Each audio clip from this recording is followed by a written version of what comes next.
Greetings, everyone. My name is Krystylle Richardson, and I am the Red Carpet Empress. I am so happy to give red carpet treatment and some little black champagne glass toast to action takers. Action takers. These are people who have changed the world. We are here with Lynda Sunshine West, and she is the person who actually wrote this book and basically compiled everyone in here that were people who have had momentum. I'm so thrilled and honored to be able to honor them on today. And we're just going to go ahead and get started with introducing Lynda. Lynda Sunshine, how are you? I'm doing great, Krystylle. Thanks so much. Everybody hold up your book. We're here. Yes, we made it. Hold it up. Hold it up. Oh, I can't believe it. You know, this was an idea I had a couple years ago, and I shared it with the first person I shared it with actually was Frank Shankwitz, you know, the creator, co-founder of the Make-A-Wish Foundation. Yes. And he said he wanted to be in, and I was like, oh crap, I've got a book. Now I got to do something with it. And that's how it moved into motion, you know, and then I started asking one at a time, and people were like, yeah, I want to be in this. So thank you all so much for being here. And I'm excited to have the Red Carpet Empress, you know, introduce everybody. We're going to do some interviews today, talking about the book, about your chapters. And I see we have, you know, Dawn and Ron, they rhyme. That's awesome. You know? And we have, you know, Dave, Dennis, Sohaila, and Elizabeth, and we have some more that will be hopping on in a little bit. So excited. We've got Nadia showing up. We've got Patty showing up. Awesome, ladies and gentlemen. Super excited to have you here today. So what we're going to do is I'm going to throw the show over to Krystylle. Krystylle, go ahead and run it, and I'm going to pull people out as we go. As you want to, you know, bring people up onto the screen, let me know, and I'll bring them on up. And super excited to have everybody. Thank you so much. Let's do it. I sure will. Welcome, everyone. Welcome. They said welcome. Happy to be here. Oh yeah, no problem. No problem. Hold those books up just one more time, everybody. Oh. Such an awesome. There you go. There you go. All right, so I'm just going to go ahead and say a few words, Lynda, and then we'll get started with Ron first. He is one of the wise men, but before then, I just want to tell you a little bit about Lynda.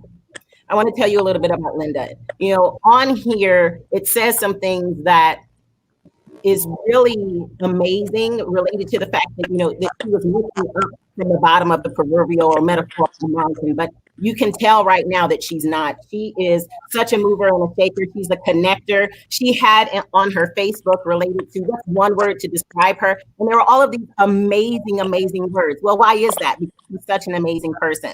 And when she asked everyone to be in this book, they said yes, because they want to be in this book with such an amazing person. So thank you, Lynda, for putting this together.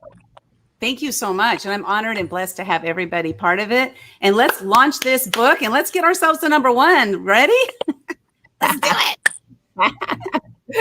So we are at the book launch party, and there's a number of things that are already going on with this book. We were talking just a few moments ago about the fact that it's already going to be in Barnes and Noble. So that is a notable achievement, and this is our red carpet time. So this is not champagne. I'm not a drinker. This is my pomegranate tea, but I'm going to give a toast to Lynda for having this in Barnes and Noble already. Congratulations. All right, so we are on with our first wise man. How are you, Ron Klein? How are you? Couldn't be better, Krystylle. I'm delighted. Delighted to see your smiling face. Delighted to be here with everyone else. And Lynda, who is the magician that made it all happen. Yes, definitely. She's been called a lot of things. I'm not sure if she's been called magician, but she is certainly amazing. Yeah. You are one of the featured wise men. And so I just want to just bow and just honor you on today with having where you've made such a great impact in the world. And the name of the book is Momentum. And you've certainly over your years have encompassed and embodied that word. So tell me, what was one of the main reasons why you wanted to be a part of this project?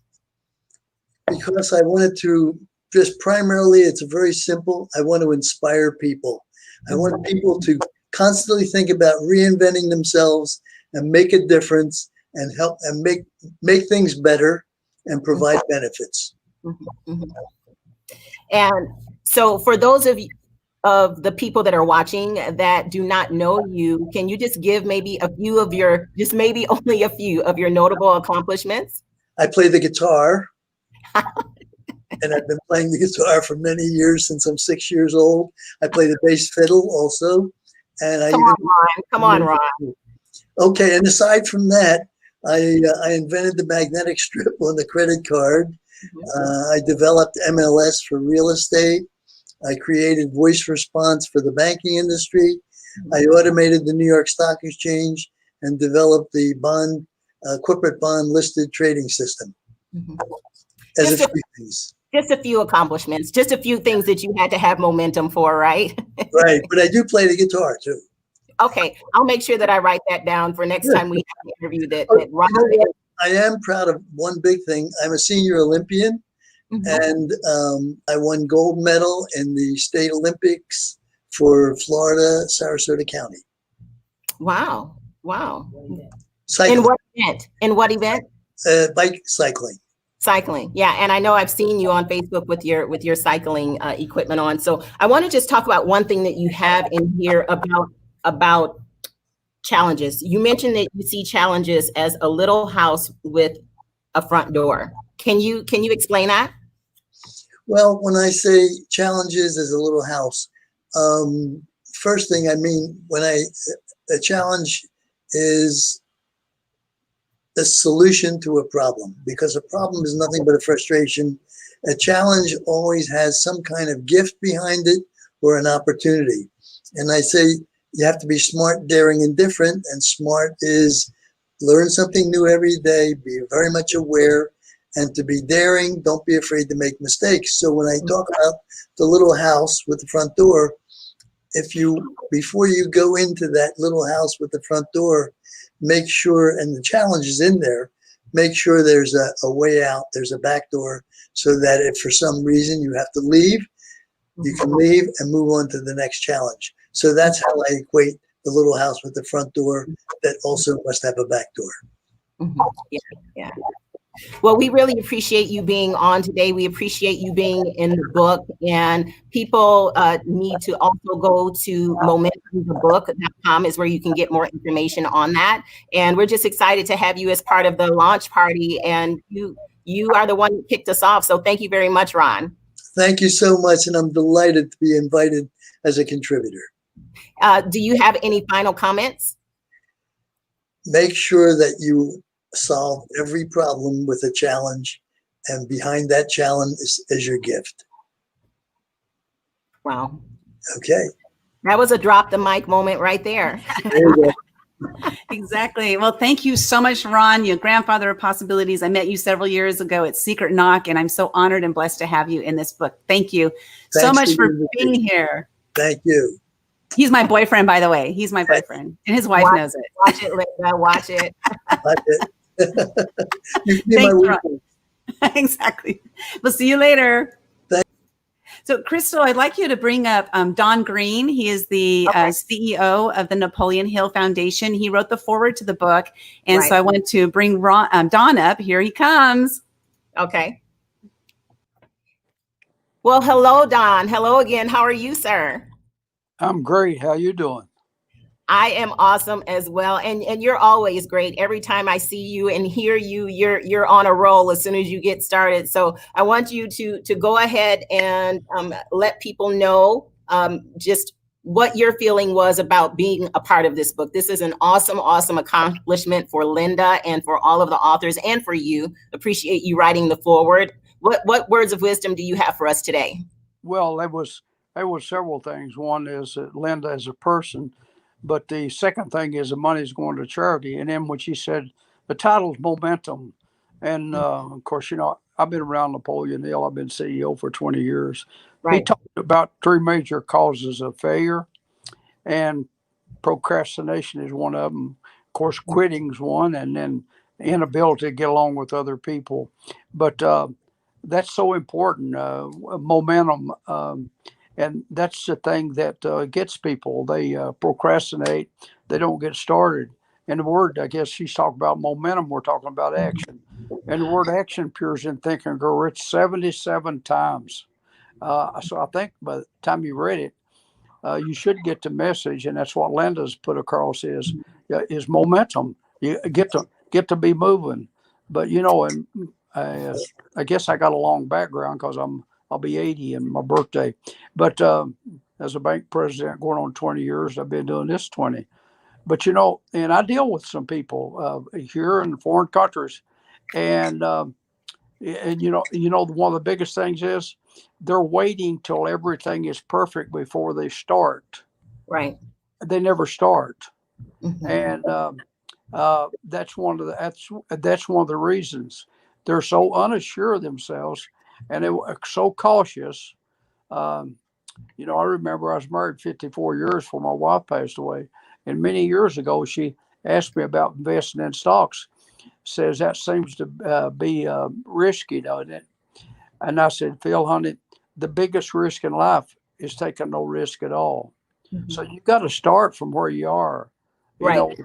If I was if I was leaving here to go see Lynda, and I get in my car and I notice I'm traveling east, I got to change directions. I don't mean I come back home.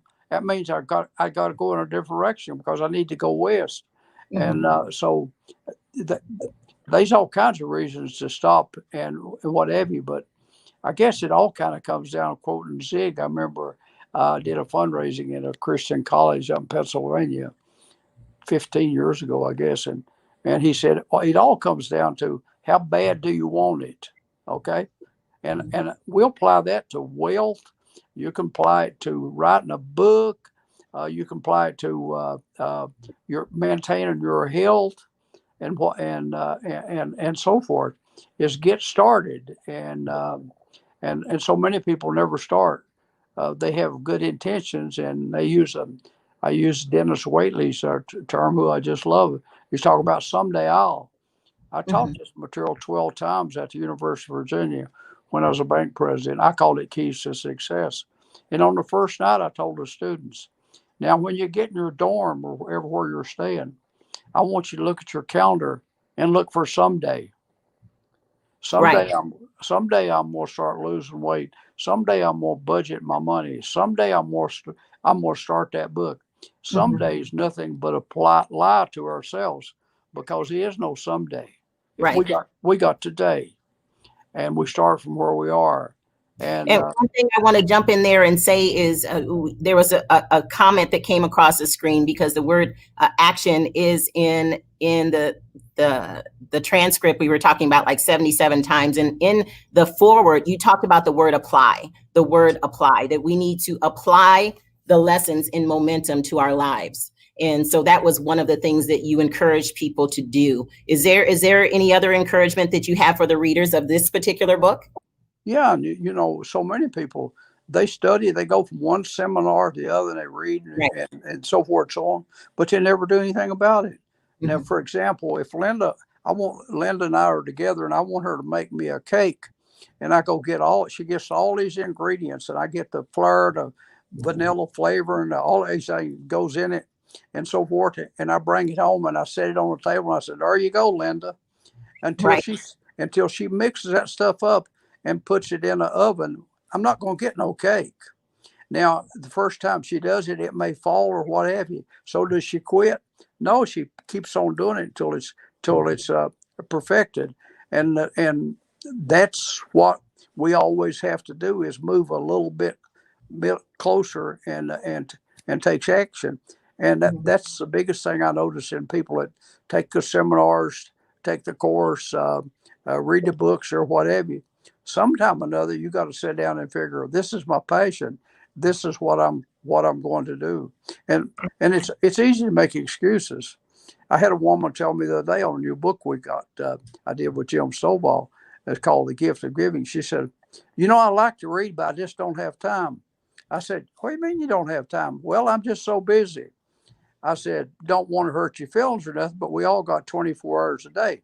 Right. I said, I one of the business enterprises I had was a cable TV.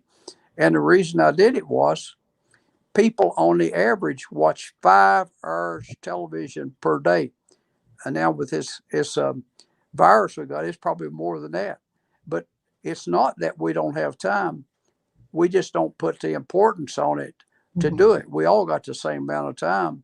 And we take time to do those things that we want to do most. And that's just a simple excuse to not do something that needs to be done. But well, I was just going to jump in and say, related to the word momentum, all of the different people in this book and all of us in our lives have where our momentum is going at different speeds.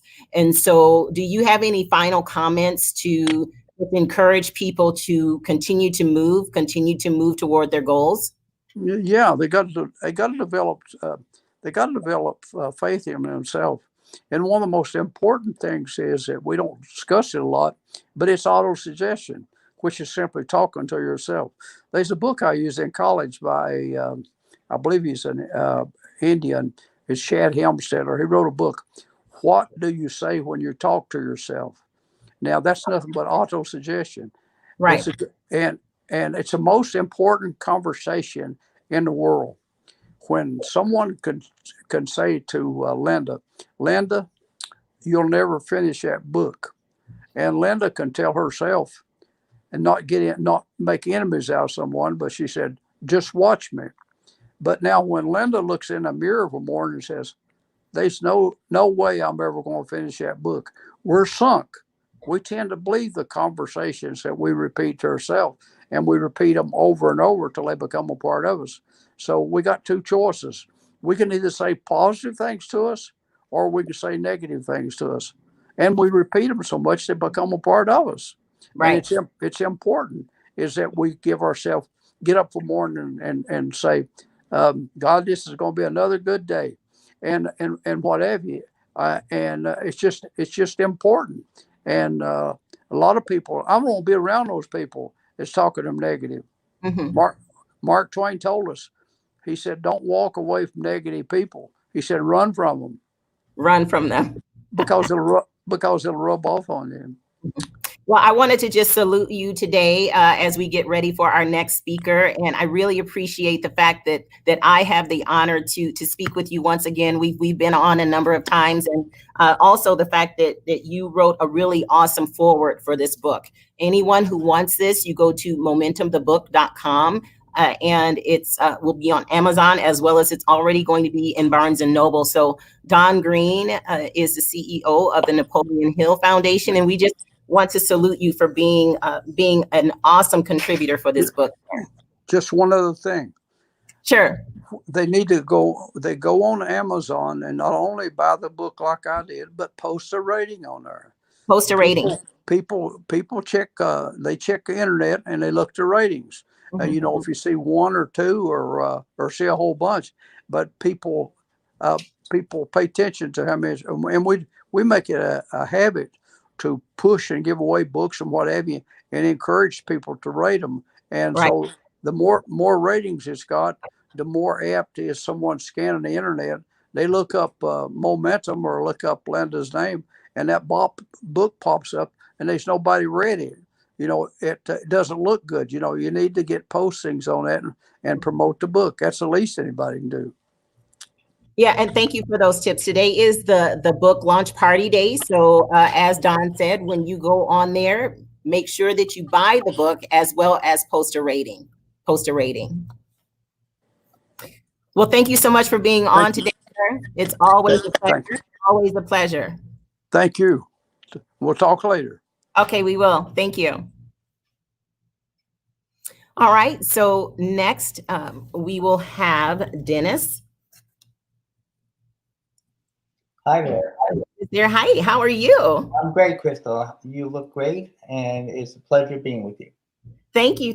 And we salute you too. Let me just go ahead and raise my glass to you. We salute you today. Welcome to your book launch party. You are an author and a speaker, and I see that you're right here on page 105, chapter 10, cooperating and collaborating, not competing. What an awesome chapter, because there's so many people that that think even nowadays where we should be doing more collaborating, because a lot of people say we're all in this together, but then do they really live that? So go ahead and give us a couple tips of what you put in the book. Not everything, obviously, we want people to buy it, but. That would be my pleasure. You know, when I saw the chapter, collaborating and not competing, I could have gone a couple of ways with it. We could have gone relationship externally or take it internally. And I thought that if we took it internally, it would have more effect, more meaning, because it's not what happens to you that is determinative in life, it's how you respond. So having that mental acuity becomes critical.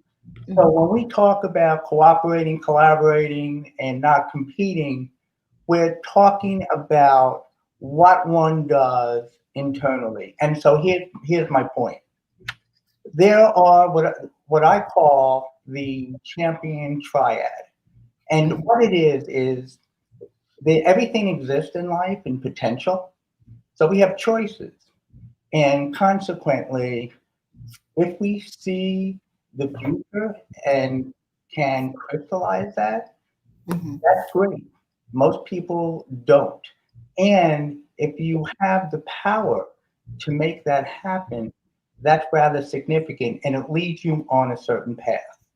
The other thing that's critical, step 2 in what I call the triad, is being in learning mode. And when you're in learning mode, fear and failure crumble. They go away because every day becomes an opportunity day. It's like in baseball, spring training. What's the goal? The only goal in spring training is to get better. So imagine in life if every day was an opportunity day and the only thing we need to focus on is to get better. How great would that be? It takes all the anxiety and angst off one's shoulders, and the focus is simply, I want to get better. And then, of course, I'm sorry, go ahead. Yeah, I was just going to say that there was something that you wrote in there as one of your quotes that talked about good, better, best. Yes. Good, better, best. Can you just elaborate on that a little bit? Yeah, it's good, better, best, never let it rest till good is better and better is best. And that really goes to the heart of what we're talking about. Imagine our goal is simply to get better, to improve, to take that map that we have in our minds and get from point A to point B. Because when I was younger, when I was a kid, the fear shadow followed me around wherever I went. I was literally afraid of my shadow.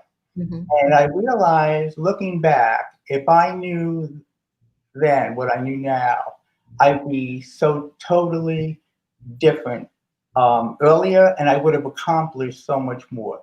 Granted, I've done a fair amount of good things, but I could have done better. And that's part of it. And it's also how we talk to ourselves. Right. And so before anything else in life, being ready for success is the key. So when we talk to ourselves and get rid of that negative self-talk, I can't becomes I can. If only I did this, if only I did that, becomes next time I will. And I wish I had becomes I'm glad I did. So look at that cosmic shift just in thinking. Right. And it leads us to a different path and to accomplish that much more. Yeah, and that's what I love about the title that Lynda picked. Momentum is such a huge word. It can be, and to have where you're able to have your story in here, I think is phenomenal. And I want to congratulate you again for being a part of this book. And we all have different speeds, and I mentioned that earlier. The fact that if we are looking at competing, then it is more like a race as opposed to collaborating. So if we look at the word momentum, what does that mean to you?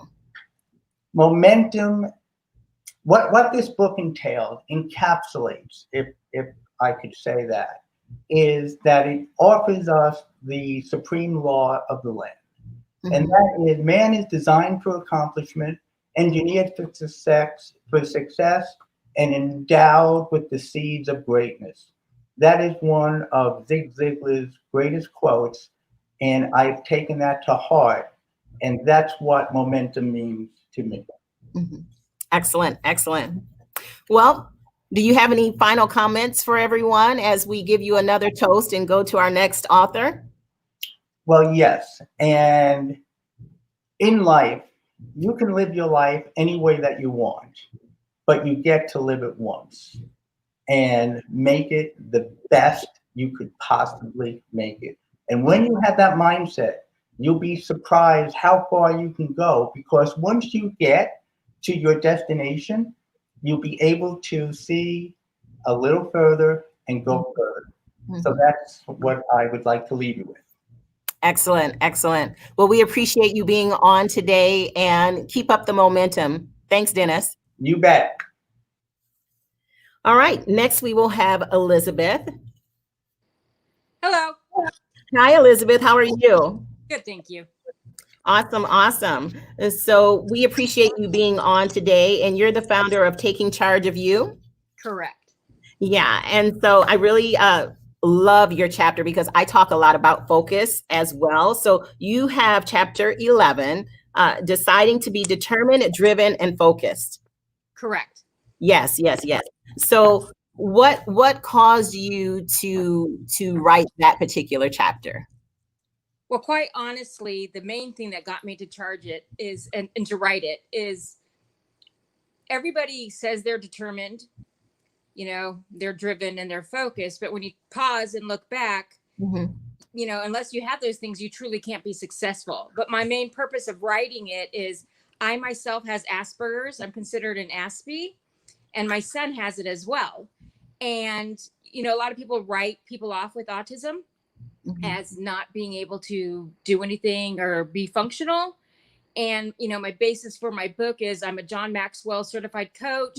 I've done a lot of stuff. And so I implemented a program for my son that is based on being determined, driven, and focused to be able to accomplish anything. And I think, you know, he's now 17, and anybody can do it if you have the right end in mind, no matter what you're looking at doing, whether it's business, personal, whatever the case may be.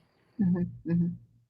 Yeah, and I think that's so true about our society in general. Just a number of different special things that are about us, right. and unique things that are about us that they write off. And we have to be determined. We have to really be determined. And so one of your quotes mentioned about being determined is doing whatever you need to do to be successful. And so success means different things to different people. So I want to kind of put you on the spot here a little bit, Elizabeth, and have you give us your definition of success. Initially, I'm going to be truthful. Initially, my definition of success when I was younger and mm-hmm. building up a couple businesses was obviously the money and the luxury items and all that stuff that goes on with it. I've had several health challenges and stuff, and I have 2 special needs kids. Mm-hmm. So life kind of took a turn for me, and success for me now is whatever it really is for the person. So if it's mm-hmm. successful for you to be able to walk from here to the mailbox, right, then that's your success for that day. Mm-hmm. Okay. And then maybe you walk a little further. So truly success now for me is not monetarily driven. It's more mental and emotional driven. Mm-hmm. So it's for anybody. You know, a lot of people say, oh, even my son talks about it. Oh, people say, you know, so-and-so is not successful. Well, they might not be successful at what they're doing because maybe they're not interested in doing it. They're mm-hmm. not driven by it. Right. So, but my daughter, on the other hand, has mental challenges. She's highly creative and stuff. She does art and everything. I am not in that field. That is her success. Does it make me pay a lot of money? No, but that's it. I'm trying to get people away from the money idea mm-hmm. and the aspect of it can be anything in your life. Right. That you are passionate about, that you feel successful about what you've contributed, not mm-hmm. what other people consider you successful. Right. And so I did put you on the spot, so I want to go ahead and give you a little salute toast here for doing an awesome job defining that, because it's different for different people. And the same with even the word momentum, it's different for different people. And that's why I like this book. It's momentumthebook.com. You can can go on there for more information. And 100% of the proceeds for this goes to eradicating homelessness. And when we look at the word momentum, and when we look at having where you need to be determined and focused, let's talk about the word focus and maybe some comment that you put in the book related specifically to focus, because that is something that really is a big thing here in America, all across the world, where there's people on medication because they're not focused. So what's your take on the word focus? My take on the word focus is that the things that you're doing are directed to your purpose, whether they're business goals, personal goals, whatever they are, but that you are, let's say you want to pass an exam. And so you know you need to study X, Y, and Z. So you're focused enough to study X, Y, and Z to pass the exam. There are some people who don't need to do that can pass, but that's not the majority of people. So my true thing about being focused is you see a goal and you're focused at accomplishing it. I'm also a believer that you don't set up millions of goals, because then you don't accomplish anything, because you're, as Lynda puts it in the book, when on my chapter, you're squirreling, meaning you're jumping from one to one to one, and nothing gets done. So it's like, pick one or two, be focused, accomplish them, do what needs to be done to get them done. And you might even find out it's an unrealistic goal, or you have to break it down, you know, or it's not needed, and then you just toss it aside. If you're wasting your time focusing on something that has no value or purpose to you, then it's time to drop it and move on. That is so good. That's so good, because a lot of people, if you're creative like me, sometimes you have a number of things that you want to focus on, but really focus means that you can only do one thing at a time, right? And Correct. So do you have any final comments for people about just the book in general, why they should buy this book? Well, I have two things. One, I'd like to leave with you that money can be replaced, but time cannot. Time is a big commodity. So if you're wasting your time, you might as well just be handing out your money, because you can't get the time back. You can get the money back. The purpose for this book that I think that people should read it and buy it is twofold. One, for all those doubting Thomases sitting there thinking they can't do it. As been mentioned earlier, you know, you need to take a risk. You know, you need to actually apply what you learn. This book is very easy to read and very, you can comprehend it better. It's not spoken in a lot of business words or anything. The other great thing about it, like you mentioned earlier, is a portion of the net proceeds does go to eradicating homeless veterans. And my husband's a veteran and my dad's a veteran, and I've known lots of veterans, and I love that. So that's what I'd like to do with. Well, I would like to salute the veterans. I would like to salute you, and really appreciate you being a part of the book and being on today. Focus and determination, all of those are very important aspects of people doing what they need to do in life as well as in business. So thank you for your chapter. You got it. Thank you. All right, next we have Dave.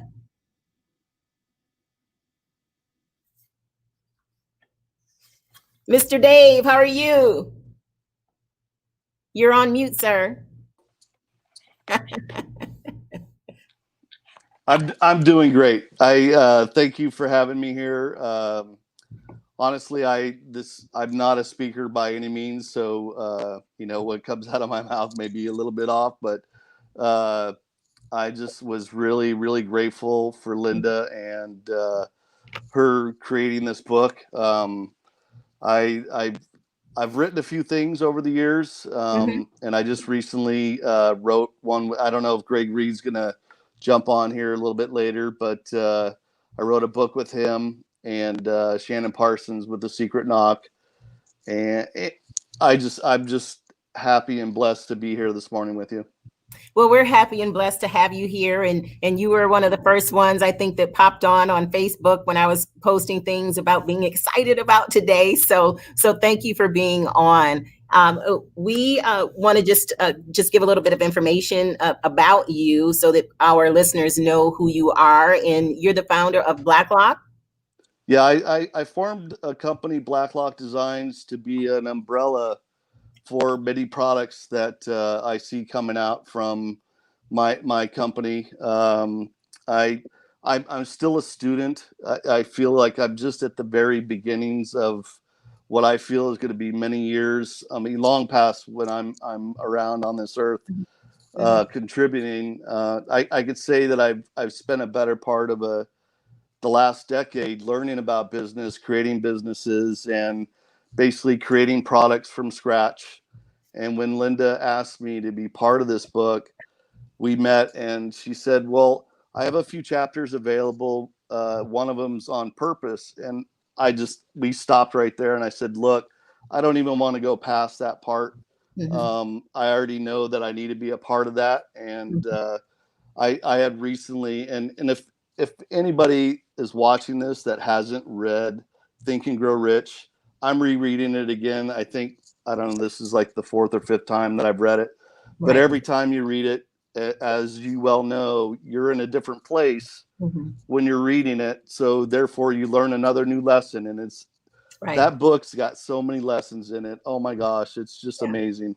And it's great to have Don Green as the person who wrote the foreword for this. And absolutely. The fact that you're on chapter 2, which is living life on purpose. Living life on purpose. And what a better way to start out the book, after Ron Klein, and just looking at all of the different lessons that are in this particular book. So when you said that you just had to do this chapter, you had to do that particular chapter, what was the reason for it?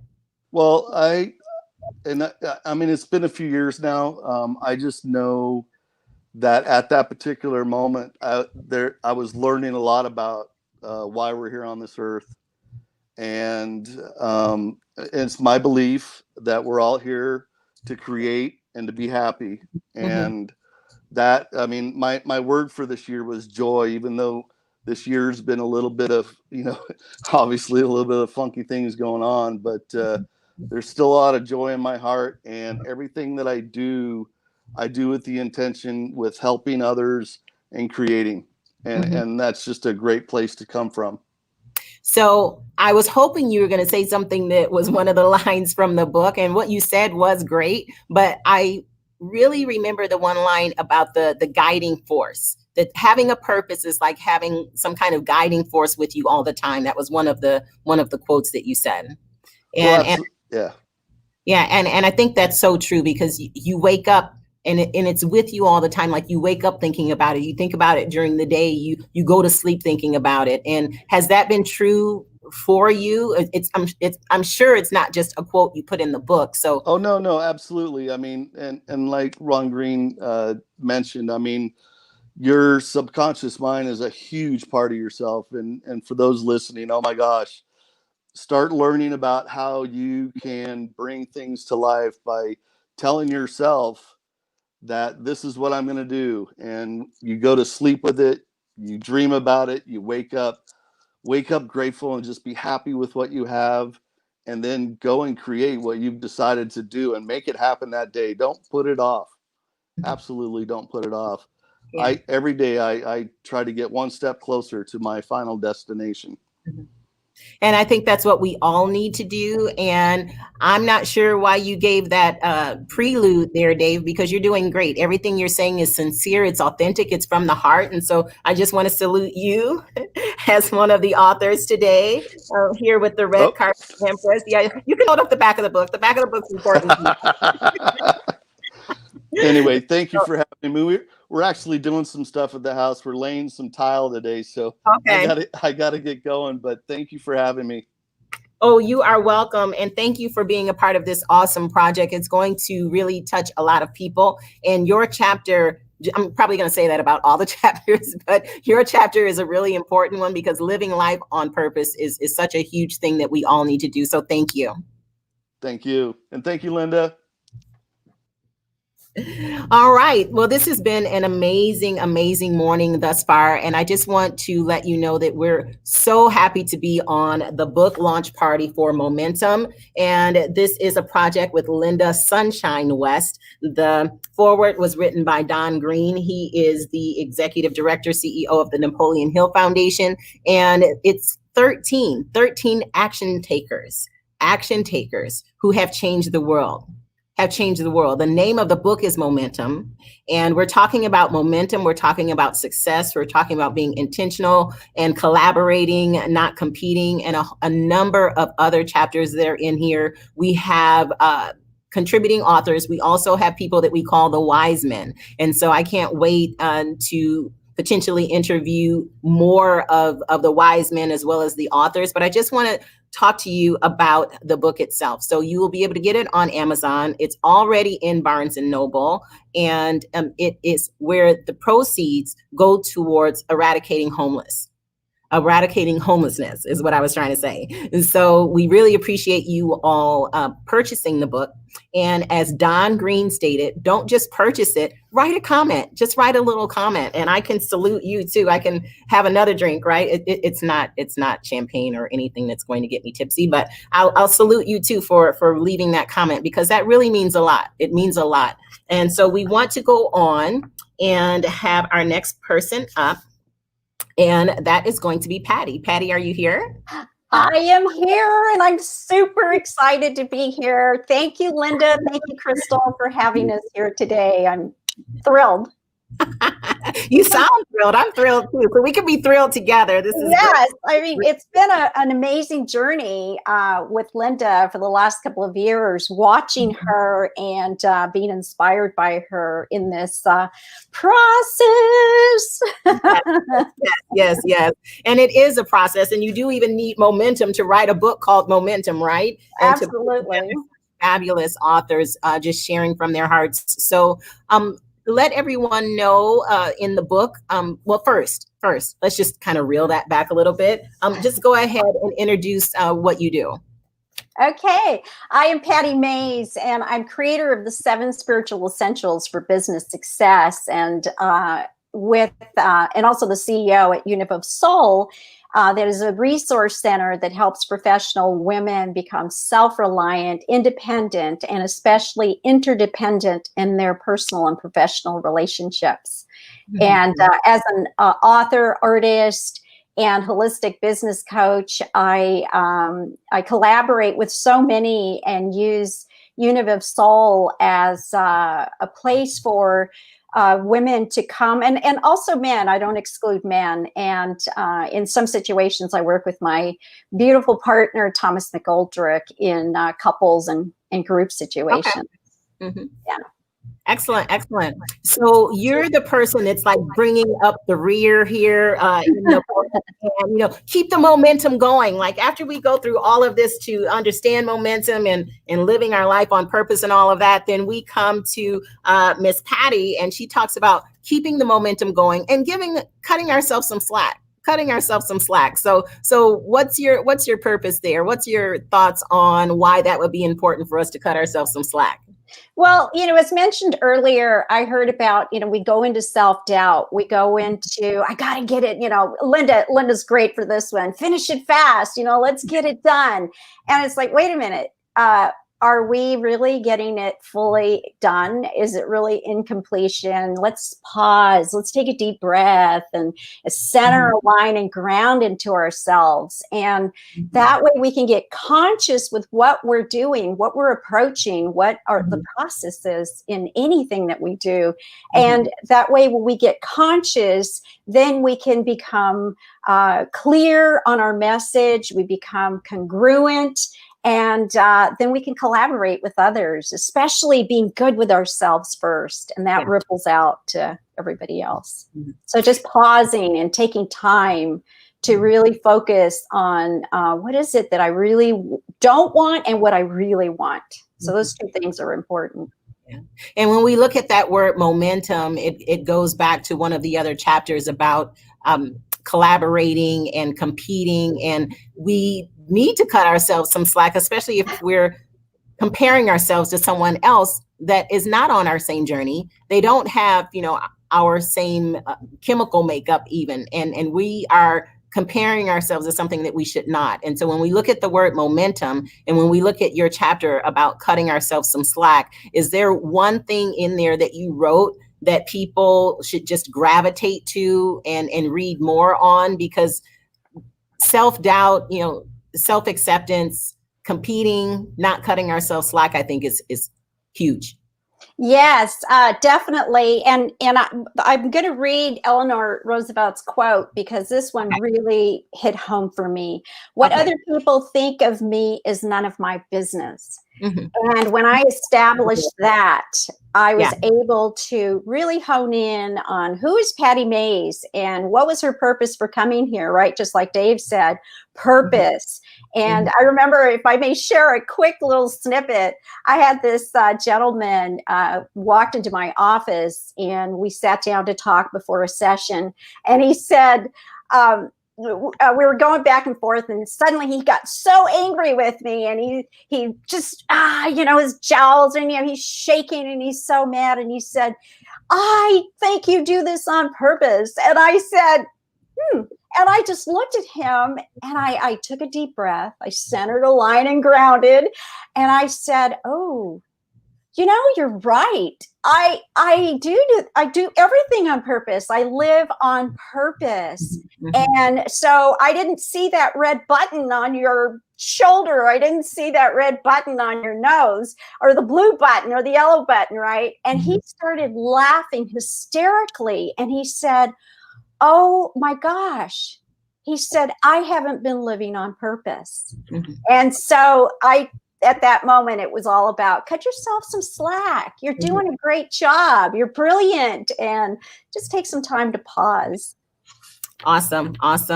And when I was reading the book yesterday, one of the things that you have in there really hit home for me because, Lynda and I, we both work with the homeless, and they're near and dear to my heart. Some of my best friends are actually homeless. You mentioned in there about serving others. So as we get ready to close this little segment, is there anything that you want to share with us about why that's important related to your chapter? Yes, serving others is key to everything. If we are not selfless, first of all, we take care of ourselves, right? And as I said earlier, it ripples out to everyone else. And serving others means that you are listening to them, you're hearing their message, and you're supporting them. You're not giving them, you're not enabling them. You're honoring each person for who they are, and not defined by all their past mistakes or by their past issues and that sort of thing, but to honor them as who they are today. And my hashtag is Today for Tomorrow, really focusing on serving other people, because when we do serve today, tomorrow makes it a better day. And it makes for a better day tomorrow. And it also gives you an opportunity to see that when we give to not receive, we automatically receive. It may not be from the same person or from the same place, but the universe is always giving to us. Surely. So I really appreciate you sharing those final comments, and let me just salute you and welcome to the red carpet on today and the book launch. And we really appreciate your chapter. This is going to be an amazing book to have in the world. So thank you for your contribution. Absolutely. Thank you so much. And Lynda, thank you. All right. So ladies and gentlemen, we are on with Momentum, thebook.com. It's 13 lessons of action takers who have changed the world, 13 lessons. And so we really want you to get this. And as Don Green of the Napoleon Hill Foundation has mentioned, you need to apply the lessons. Don't just get the book and maybe just kind of skim through it. Read every chapter, because there's so many different great inputs from a number of the authors who are on with us today for the book launch party. So we really appreciate it. My name is Krystylle Richardson. I'm the Red Carpet Empress. And so I do have my glass here to salute everyone and to give them a toast as we go through and speak to just a few authors today. And just once again, I would like to salute Lynda Sunshine West for making this happen. She wrote this along with the other people that she had contribute, but this was something that was in her heart that she needed to do. And she mentioned that she had a conversation with Frank Shankowitz. He's the original founder of the Make-A-Wish Foundation. And he said he wanted to be in it. And she said, well, now I guess I have to go ahead and do it. And so it's been some time coming, but we really appreciate the fact that she had the steps where she took the steps to make it happen. So there was momentum to make momentum happen. Imagine that. Well, we are going to go on with our next author, and it is Nadia. Nadia, are you there? You're on mute, dear. Hi, Krystylle. Hi. How are you? I'm doing great. Thank you. And you? I'm doing well. So thank you for being on with us today. And you are a alchemist coach. Actually, I'm many things, right? And my chapter is imagination, so I'm doing a lot. But I'm the founder and CEO of Essence, which is the skincare line. And so that is part of me, and then the other part is doing the Wait, I pulled Nadia out for just a second. I just wanted to check with Krystylle. Are you able to hear her very well? Yeah, no, I was going to ask her to check her connection. Okay, so we're going to ask Nadia to check her connection because it sounds really like wavy. So I just wanted to pull her out to be able to fix that. We're on the same page. We're on the same page. We know we're doing, man. But look at this. Gary just shared that, Gary was the ghostwriter of the book, and I'm hoping that Gary will join us on here. Okay. Gary, I sent you the link. Come on and join us. But the Amazon ranking is starting to move. Yay! Amazon ranking is gaining momentum. So go check it out. Momentumthebook.com. Go get your book. And remember, 100% of the net proceeds of the sales of this book goes to eradicate homelessness. It goes to a 501c3 called The Giving Angels, and that's the mission. So go buy the book today and write a review. So I'm going to try to bring Nadia. Are you ready? You want to give me the high five if you're ready? She hasn't given me a high five yet. So I'm going to, so Krystylle, let's just talk a little bit about momentum. Because, you did mention, I had the idea. I reached out to Frank Shankwitz and I asked him if he would be in the book. And I was like, holy crap, this means I have a book I need to write. And I'm just wondering, like, how many people out there have the idea to write a book and don't do it? Now, I've had that many times in my life of different projects, not only books, but other projects as well.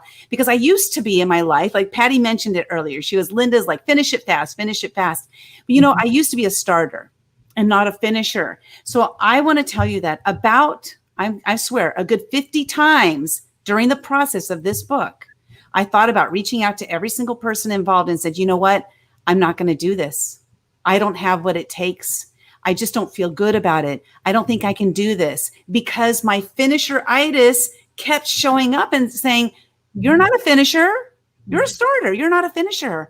But guess what? I just kept persevering. I never told any of them that I felt like quitting, but I did. I felt like quitting so many times. And it really was about realizing that some days you don't make any movement forward, but as long as you're not moving backwards, you will move forward again. And, I would go through these times that I was just feeling like beating myself up.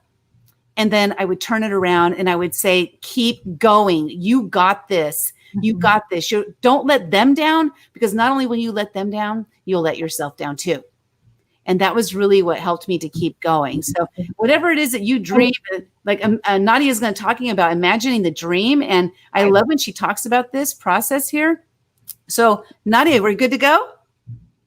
We're going to try it. Here we go. Bring her up. Can you hear me better this time? No. Can you try it without your earphones and see, unplug it and see if that. How about now? No. Did you unplug it? Let's. Okay, fix this. She's a fixer, so she'll figure it out. Okay. So let's do this. Let's go to our next author then. So who do you have slated for next, Krystylle? Kim next.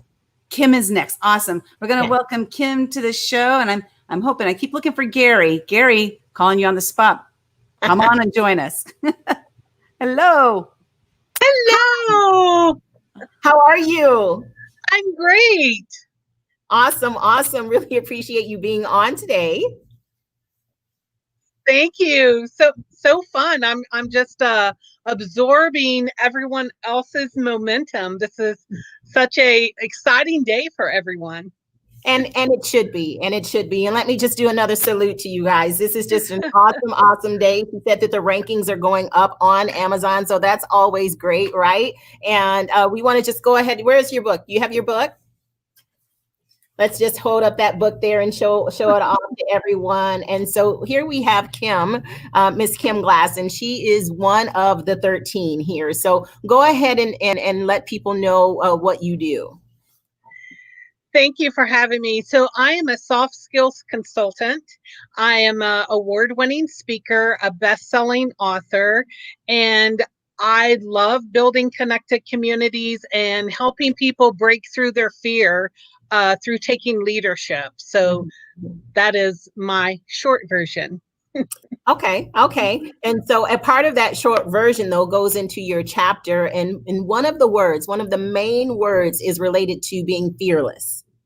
Yes. Being fearless. So how does that show up in your life? Has that been something that you've gravitated to because of some things that you've had to overcome? Absolutely. So I know what it feels like to live in fear. I was born and raised in a religious cult. From the time I was born, it took me about 35 years to break free out of that. Had just an insurmountable amount of fear. The interesting thing is it didn't fold over into my corporate life. But there was a lot of times that I was fearful of not doing the right thing for certain people. A lot of people pleasing, a lot of feeling stuck in the middle of someone else's wishes for my life instead of my own. And through that journey and ultimately to protect my daughter, I broke free from that fear. And what I found is I had that specific situation, but as I meet other people, they have fear in other situations. Right. And, 84% of people from a recent survey, they have an irrational fear that they're dealing with. And it's not only blocking them in their personal life, but it's also blocking them in their business life. And I love helping people break free from that fear through facing the reality. Like, is that fear even real? And why are you feeling that? And really get to the root of that so that they can face it, release it, and then live within their own power outside of someone else's opinion. Right. I think that's so fabulous. I speak a lot on fear, and I just really appreciate anyone who, I guess I say, tackles that subject, because you really have to tackle it head on, right? And yes. You use another word in your chapter, which is the word courage. And so go ahead and just give a little comment about the word courage. So what I personally love about courage, I kind of use it as an acronym. It's actually the roadmap that I used to break free from that fear. So when I think about courage, I think of C as having confidence. The O is having ownership, which is your leadership. And how are you owning your life and sitting in the driver's seat of your life? U is unstoppable. What is that thing that makes you so unstoppable that it doesn't matter what anybody's going to say, you are going to achieve? Just like Lynda talked about this book, she had those thoughts, but she knew she was unstoppable. And she also had a team champion her. I think that's so important. R is all about relationships. Who are you surrounding yourself with? Who is supporting you? Who are you supporting? A is all about action. It's one of the reasons I was attracted to Lynda and her women action takers, because if you want to break free from fear, you better get yourself in action. Right. G is all about gratitude, being thankful for what you have while you're also working toward those other goals. And then E is empowered. What are you empowered to do as a result of breaking free from fear and being courageous? I'm on a mission to help people break free from fear. That's what I'm empowered to do. That is so awesome. That's so awesome. And ladies and gentlemen, did you hear her voice when she said the A? She said, and A is all about action. Like she has a whole attitude behind the A about all about action. So I want to just do a salute to you related to that, because you have to have that. You have to have action. Courage is not sitting back. Courage is not sitting back. It has to be all about action. And so I really appreciate that. And in your particular chapter, you know, there's various ways. So I'm a format kind of a person too. Okay. So I'm looking in this book, and Lynda, kudos to you. You passed my book formatting 101 award. But there's, you know, different quotes, and, you know, there's the part where people are speaking. And then in your particular chapter, that part about courage and about fear is bigger, and it really stands out for people to really grasp that. And I love your definition of courage. And so if people need to look at it in the book, or if there's something that they need to maybe go back and listen to this again, you need to have that definition of courage. That was just excellent. Excellent. So I just want to leave you with this and ask you your thoughts about the word momentum and how that has affected your life and what you wrote in the book. So momentum for me is kind of, if you think of a wheel turning, even on your car, you know, you may start driving a little bit slow, but as you get on the highway, that wheel starts turning a little bit faster until you get to that optimum speed that you're trying to get to. It's the same in our life, I believe, as in our business. Sometimes doubt, trusting ourselves, leading ourselves, that will turn a little bit slow. But once you stay consistent with that goal and what you're wanting to accomplish, even in the middle of a pandemic or something just out of the blue that nobody expected, you can still keep that consistency going and keep your momentum going in spite of anything that's swirling around you, because you have a roadmap through courage. And I think that to me, that is what's kept my focus in the dark hours. It's kept my focus when things are joyful and great, and just keeping that momentum and focused in your own leadership of what you want to accomplish, I think is huge. And it has definitely been what has sustained me through the dark times and the good times. Mm-hmm, mm-hmm. Well, I really appreciate that. And your particular chapter is in this section that's called The Finish Line. And so I really love how this book is formatted. It's a really easy read, and how everything is outlined just really makes it a good book for people to be able to implement in their life. So thank you so much for being on today and for being an author in Momentum. Thank you. Thank you. And thank you, Lynda. So glad to be on this journey with you.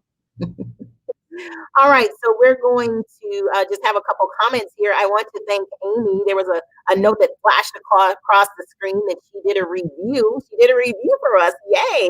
And so we really appreciate that, because that is something that's going to help this book to gain momentum, the momentum book to gain momentum, because we're going to have some reviews. So anyone that can, go ahead and purchase the book, Amazon, it's going to be in Barnes & Noble. And I'm even projecting, Lynda, more work for you or for someone that you hire, that this needs to be in other languages. And so if you haven't already had that on your docket to do, we need to gain some momentum in some other countries, because there's a number of global initiatives out there that could really, really use this book. So that's just an action for you. You're an action taker, so let's just get that done.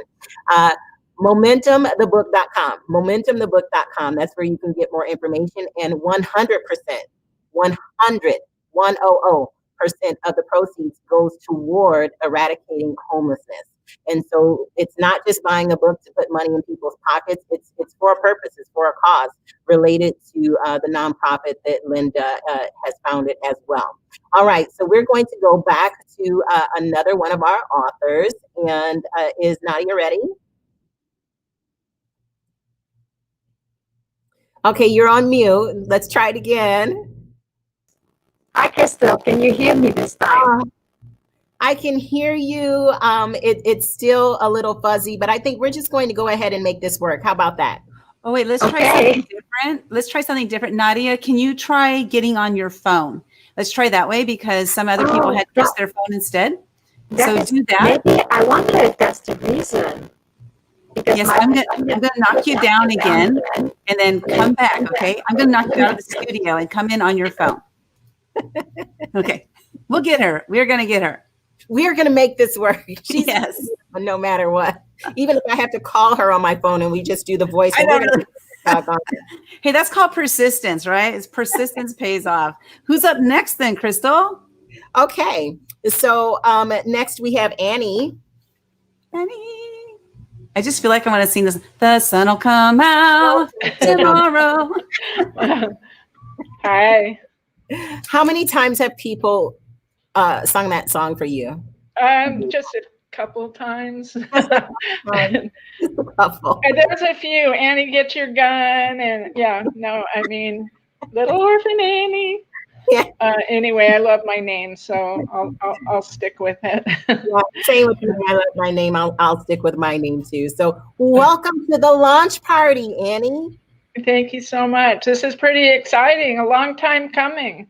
Yes, yes. So I really appreciate you being on and being a part of the project. So you are in part 2, which is touching down on the top. Touching down on the top. So the name of the book, ladies and gentlemen, is Momentum. And again, I keep talking about the formatting of this book. It's a really good read. And Annie is in the second portion. And you're chapter 7.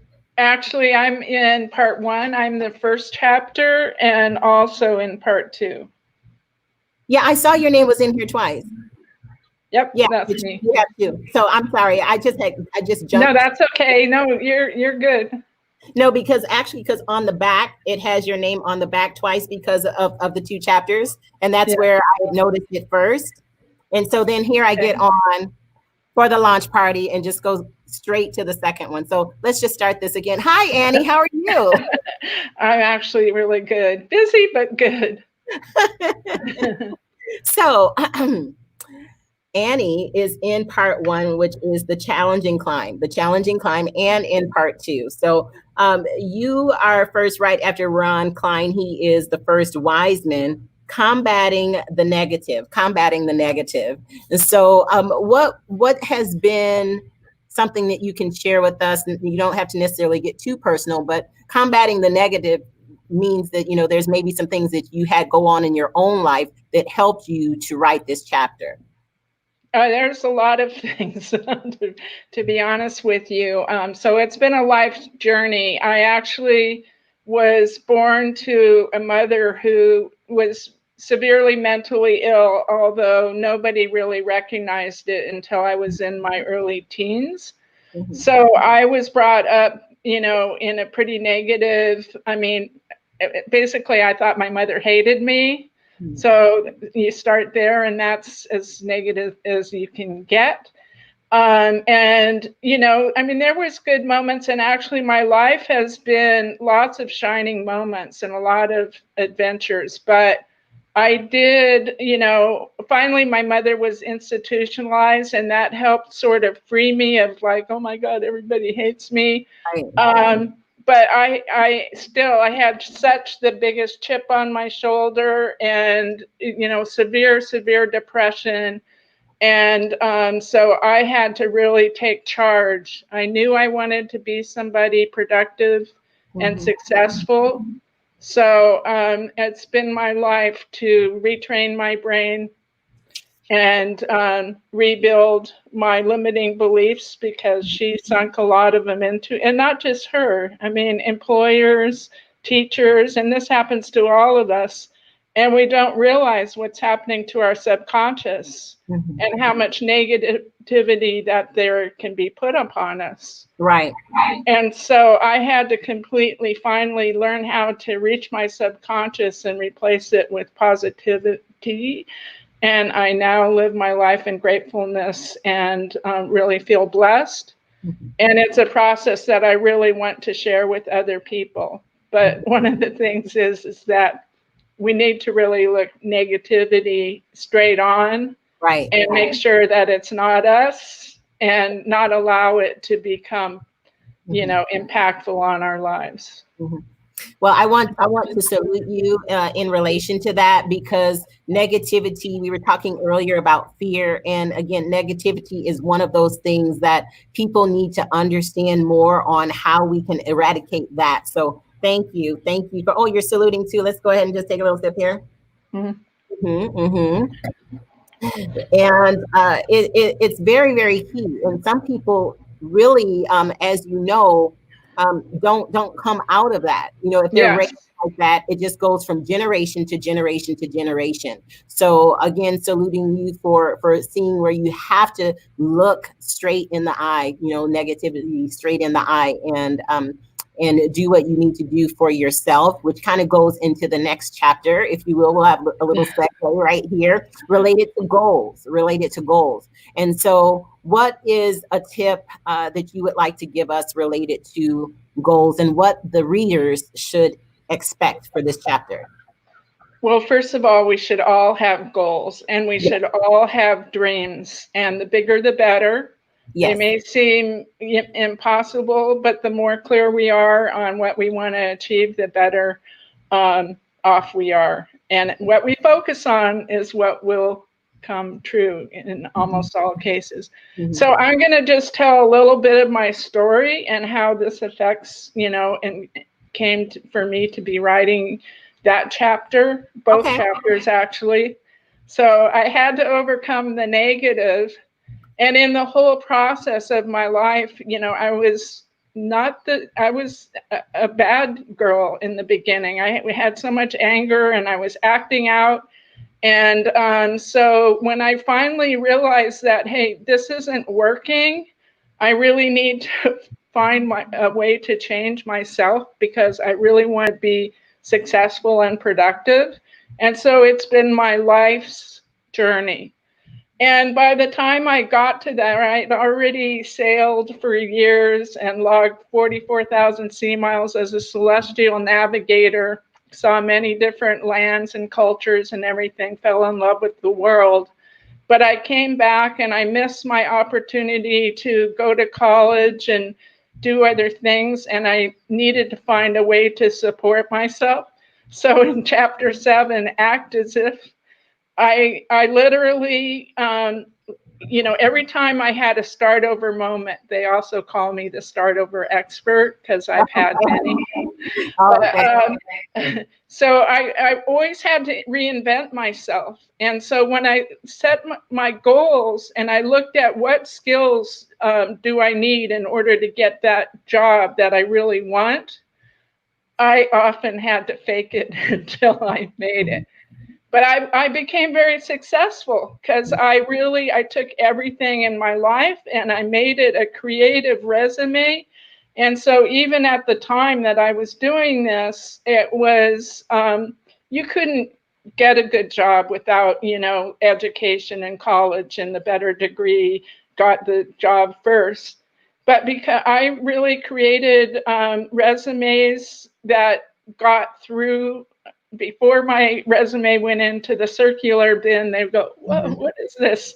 And so I got a lot of interviews, and I got a lot of incredible jobs. And I'm very, very proud of my whole life of succeeding. But a lot of times I was faking it until I made it. Yeah, and I think that's a statement that some people say, and sometimes it has a positive connotation, and sometimes people consider it negative, but it's really all about mindset, right? It's all exactly. The two it wasn't, I wasn't going, I'm just acting it. Right. No, I was like, I am. Right. So, and I wanted to just kind of just jump in here for a moment and say something. There were two words that you used. One is about worth, and one is the word deserve. So you fake it until you make it, but as if you do deserve it, as if you are worthy of it. And so I really want to thank you for those words, because sometimes when people use the fake it till you make it, they don't really go on to have another sentence or two to their take on it. So I really appreciate that, and it's just really related to self-worth and the fact that you do deserve more, so you can have that mindset. Well, I really like to thank you for being on today. Annie, do you have a final comment related to the word momentum? Well, I'm going to relate it to the times that we're in now, and I'm going to speak to fear and uncertainty, which I think most of us are having to deal with.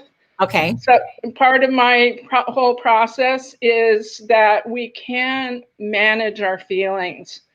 And there's no point in the regular reactions to fear right now. There's no fight or flight that's going to help us. So what can help us is really learning to control our feelings. They're not going to go away. Fear is very real. Right. But if we can set that feeling aside and look at continuing to be productive and building momentum for the future, we can continue to work towards our goals. Regardless of all this stuff going on, we are really able to manage our lives and move forward with incredible momentum. It should be better. There's a lot of opportunities out there. I've been very productive in this time. Wow. Wow. Well, thank you so much for sharing today. You are an amazing, incredible person, and I'm happy that I was able to interview you today, and that I asked you to be in the book several times, I guess, right? And couple times. And thank you for being on today. Really nice to meet you, Krystylle. You as well. Thank you. All right, ladies and gentlemen, we are on today related to this incredible book called Momentum. And it is 13 action takers who have changed the world. 13 action takers who have changed the world. And they're even changing the world from the perspective of allowing you to do the same. As you purchase this book, 100% of the proceeds, 100% of the proceeds go toward eradicating homelessness. So how great is that? You get to buy a book related to momentum about action takers who have changed the world, and you can be an action taker. You can buy the book, you can write a review, and you can help eradicate homelessness. Lynda has created this great platform for you to be able to do that. So we appreciate the fact that you have joined in with us today in our book launch party. And we will also be appreciative if you would write a review when you purchase the book. All of the reviews that you do, if you're watching and you're purchasing it right now, we can flash your name on the screen and you can let us know that you purchased the book and written a review, and I'll give you a shout out. That'd be great. So thank you all for that. We have a few more people that we'll be interviewing today. And if you want to get more information about the book, you can go to Amazon. You're about to be able to go to Barnes & Noble, and you can go to momentumthebook.com. momentumthebook.com. And now we are going to have a world-renowned millionaire belly dancer, Arthur, come on here. Oh my gosh, woman. Oh my gosh. Okay. So your chapter is about being authentic, and you have to be authentic when you're up there just, going for it, belly dancing, right? It's so true. Yes. Welcome. Thank you. It's so great to be here. I am so excited for Lynda, and this is just going to be an amazing, amazing thing that she's doing here. Momentum, the book. Oh my gosh, it's the new Bible. Well, we really appreciate it, and we have a woohoo on here for you. Patty's like, woohoo! You got to have some people cheering you on today. So I teach dance. I just want to have like a little sidebar. I'm so sorry, Lynda, but we're two dancers, so I just have to say this. So I teach, but I don't teach belly dance. Now I can't do all that kind of stuff, but maybe you'll have to teach me a couple moves. How about that? I would love it. I would love it. Yes, that'd be great. So I'll contact you offline related to this dance thing that I have going on. So back to the book, back to Momentum. Okay, so you are on about, you're in the first part up here. I love how this is structured. So you're on here talking about, as I mentioned, authenticity. And this is in the section 3, part 3, maximum momentum. Maximum momentum. So tell us a little bit about your chapter. Okay, so being authentic is all about being real and being true to yourself. And so when Lynda was telling me about this, or telling us about this, I was literally one of the first. Me and Nadia was actually the first to raise her hand saying, I want to be in the book. We want to be in the book. So it was just so great when she suggested it and saying, hey, I'm doing this book. So yeah, being authentic. So I am a world-class dancer. I've been dancing for, 40 40 plus years. I started very young at the age of 12 and never thought in my wildest dreams that I was going to become a professional dance artist. In fact, I wanted to be a cop. I wanted to protect and serve. Right. Yeah, I know. But dance actually put me through college, paying through tuition and books and things like this. And at 17, I turned professional. I started traveling the world dancing. And that's when I found out that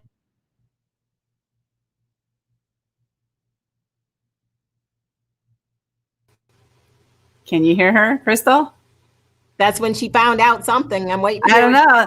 That's like the ultimate cliffhanger. So, Hayla, I might have to kick her out and bring her back in. We'll bring up Nadia. I'm like, what? Hey, I can find out. I know. That's when she. There she is. There she is. You gave us a great cliffhanger, girl. That's not a good dance move to freeze.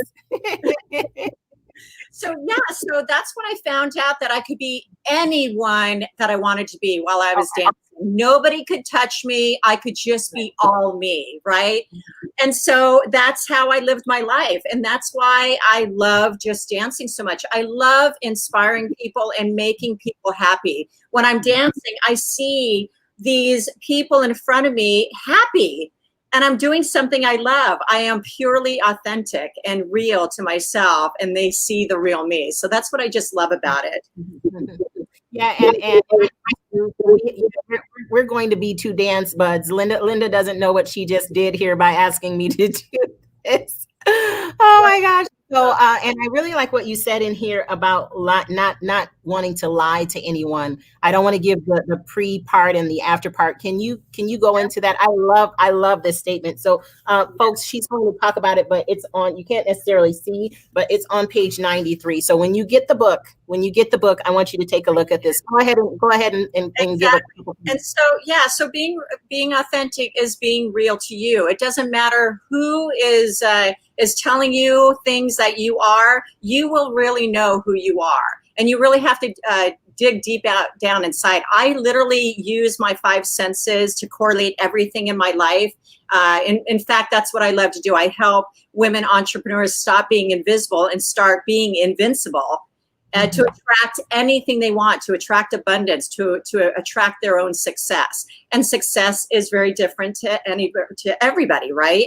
And so, so being authentic is being real to you. And it doesn't matter, who says what. Don't lie to anybody, and don't lie to yourself. You really have to be transparent first for you, and then it will resonate to others. Right. That is so awesome. So awesome. So I really appreciate your chapter.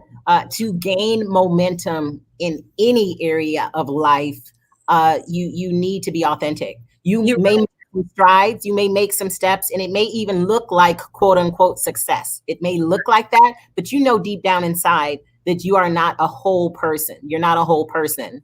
Right. And you can achieve more. Right. And you're going to feel that it's not going to feel right. You want to actually feel 100% pure that you are doing the right thing. And you're going to know it deep down inside. And what I tell people is shut your eyes, close your eyes, and really see yourself there. And that's what I do. You really want to be taken to a place where you are feeling comfortable inside of your own skin.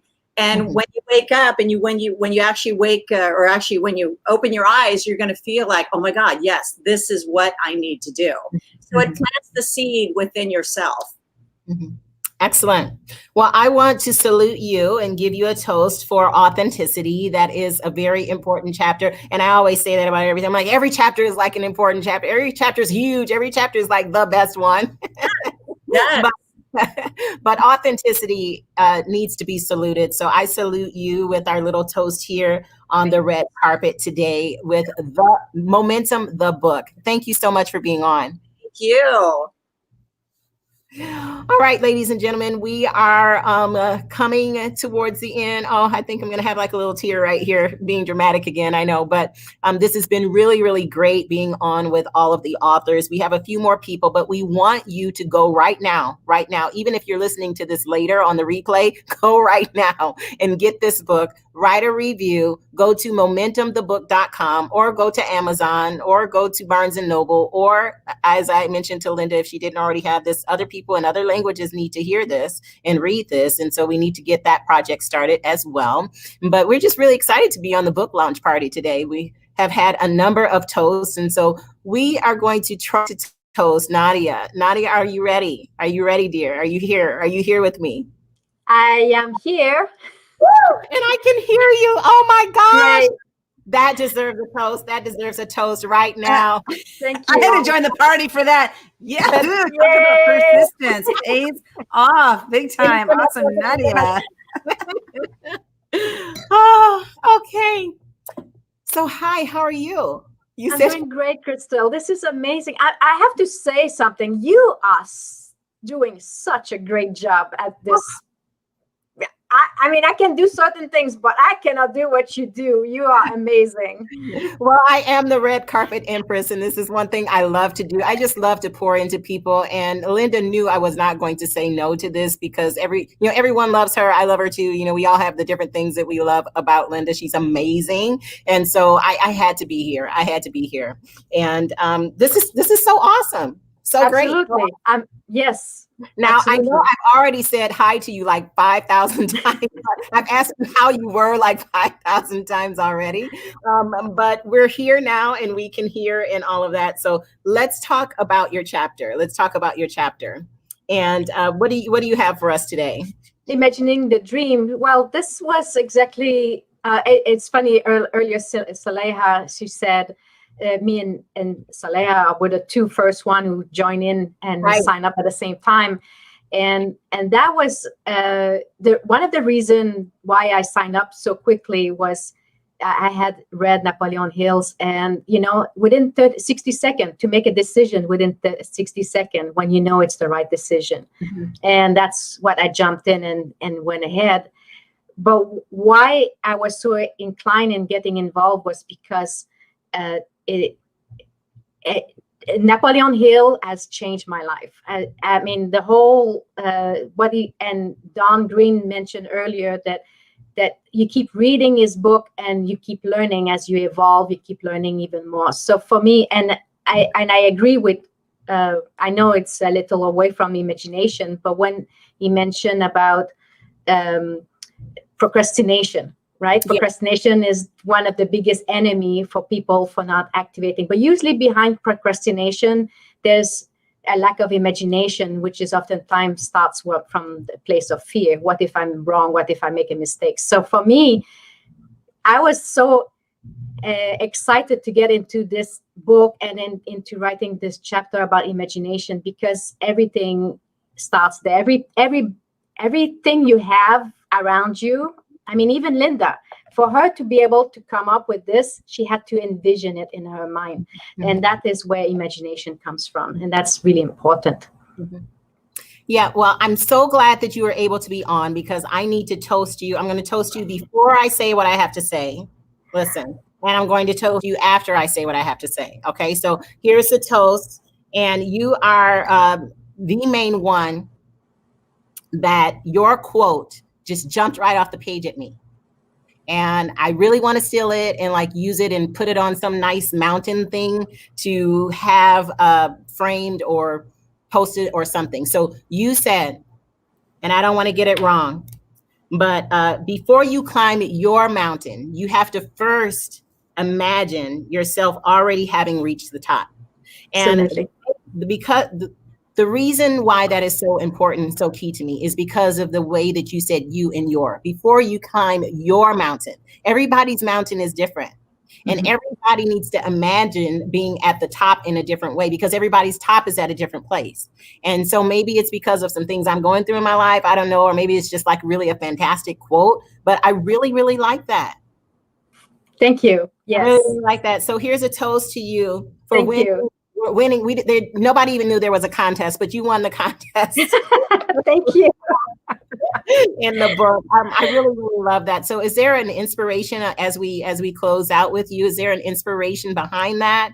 Something you want to share? Well, just to add that imagination, the idea why behind imagination, why it's so important is because there's nothing new that can be created from the past. So you've got to create something new. If you're in that place where you wish something more in your life, or you're not in a happy place, and you keep doing the same thing as yesterday, guess what? You're just going to get the same thing.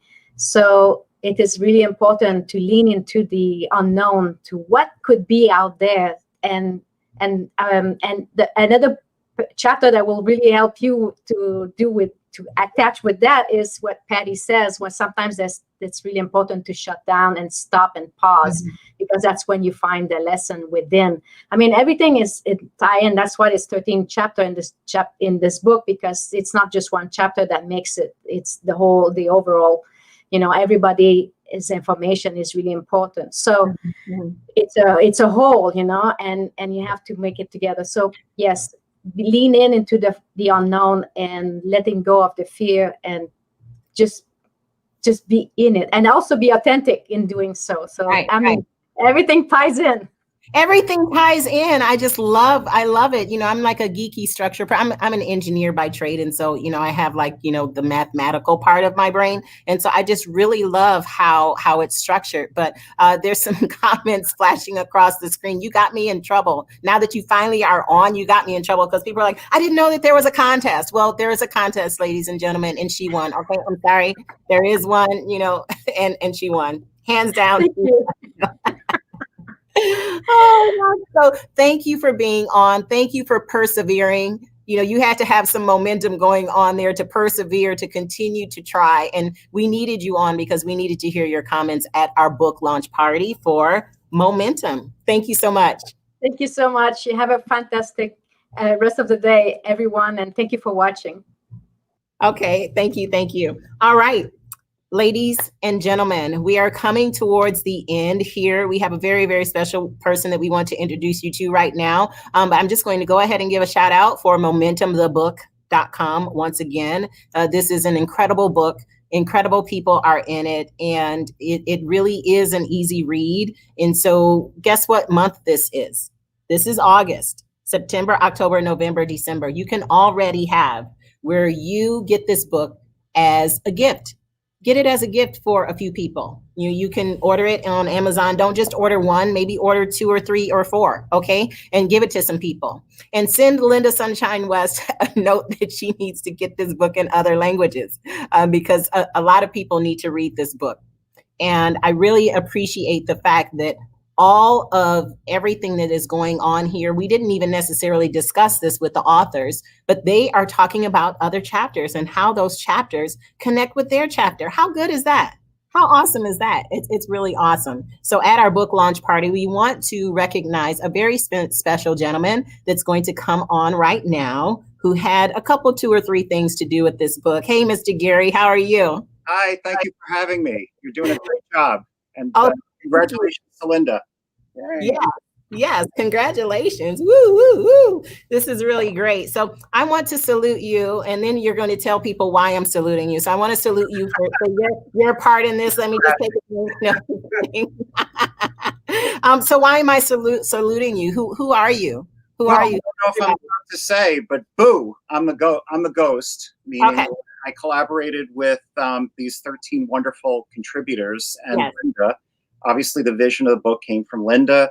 All the concepts came from the contributors. All of the language and wisdom came from the contributors and the wise people. And it was a wonderful experience for me. Sometimes it was like herding cats, but I love cats, so it's okay.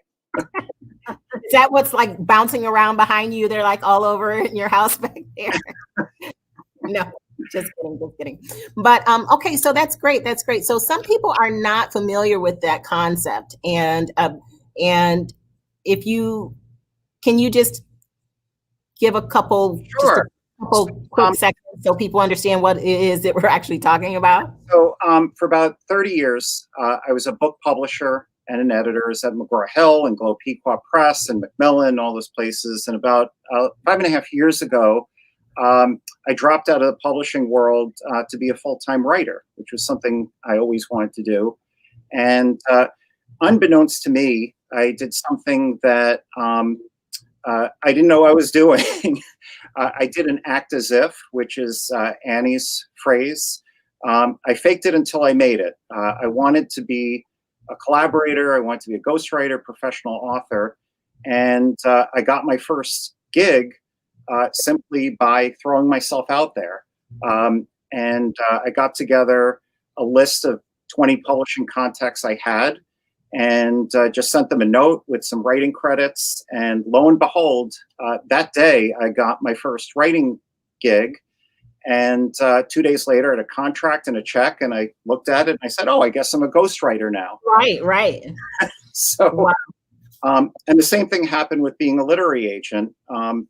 I collaborated on a book with an author friend of mine, a best-selling author named Stephen Schiffman, and we were thinking about getting a literary agent. But then I thought to myself, well, I know all the business editors, so why don't I just be agent myself? And within a day, I sold it, and then I sold audio rights. So I was like, oh, I guess now I'm an agent also. So I've been wearing a lot of hats in my business.